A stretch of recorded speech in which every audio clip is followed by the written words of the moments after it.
កងទ័ពជំនួយក្រោមដីរបៀបដែលមីក្រូសារពីងកាយល្អៗជួយដំណាំប្រយុទ្ធទៅនឹងគ្រោះរាំងស្ងួនបងប្អូនកសិករគ្រោះរាំងស្ងួននៃការខ្វះខាតទឹកគឺជាសត្រូវដែលធ្វើឲ្យដំណាំអន់ថយការលូតលាស់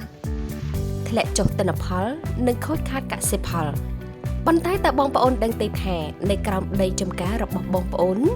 មានកងទ័ពសម្ងាត់ដ៏មានឥទ្ធិពលមួយកំពុងរងចាំជួយដំណាំឲ្យឆ្លងផុតវិបត្តិរាំងស្ងួតនេះកងទ័ពសម្ងាត់នោះគឺមីក្រូសារពាង្គកាយល្អៗនៅក្នុងដីមេរោគល្អៗដែលមើលមិនឃើញដោយភ្នែកទទេទាំងនេះដើរតួជាអ្នកការពារ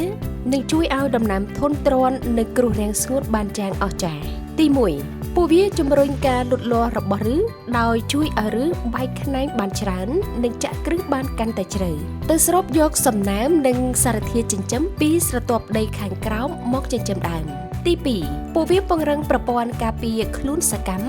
ដោយជួយបង្កើនអង់ស៊ីមប្រឆាំងការខូចខាតនិងកាត់បន្ថយសារធាតុពុល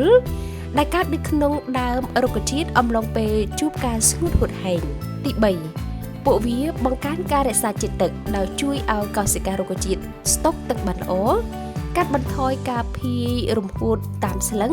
និងជួយឲ្យដំណាំប្រើប្រាស់ទឹកតិចប៉ុន្តែទទួលបានផលច្រើនមិនតែប៉ុណ្ណោះ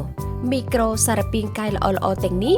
នៅតែបន្តរំលាយជីជាតិចាំបាច់ដូចជាអាស៊ូតផូស្វ័រនិងប៉ូតាស្យូមឲ្យរលាយចេញមកជាអាហារសម្រាប់ឫសដំណាំទោះបីជាដីកំពុងខ្វះសំណើមក៏ដោយលើសពីនេះពួកវាក៏ជួយបំបែកសារធាតុសរីរាង្គកែប្រែរចនាសម្ព័ន្ធដីឲ្យធូរមានរន្ធខ្យល់និងបង្កើនសមត្ថភាពដីនៅក្នុងការរក្សាទឹកបានយូរអង្វែងទៀតផងផលប្រយោជន៍ទាំងនេះនឹងធ្វើឲ្យដំណាំបងប្អូនមានប្រព័ន្ធឫសរឹងមាំស្លឹកខៀវធ្វើសំយោគពន្លឺបានល្អកាត់បន្ថយការខូចខាតនិងធានាបាននូវទិន្នផលខ្ពស់ចងចាំថាដីមានសុខភាពល្អគឺជាគ្រឹះនៃដំណាំមាំមួនចូលរួមថែរក្សាកងទ័ពនៅក្នុងដីតាមរយៈការបន្ថែមជីកំប៉ុស្តជីសរីរាង្គនិងការកាត់បន្ថយការប្រើប្រាស់ថ្នាំពុលគីមីដើម្បីកសាងចំការដ៏រឹងមាំ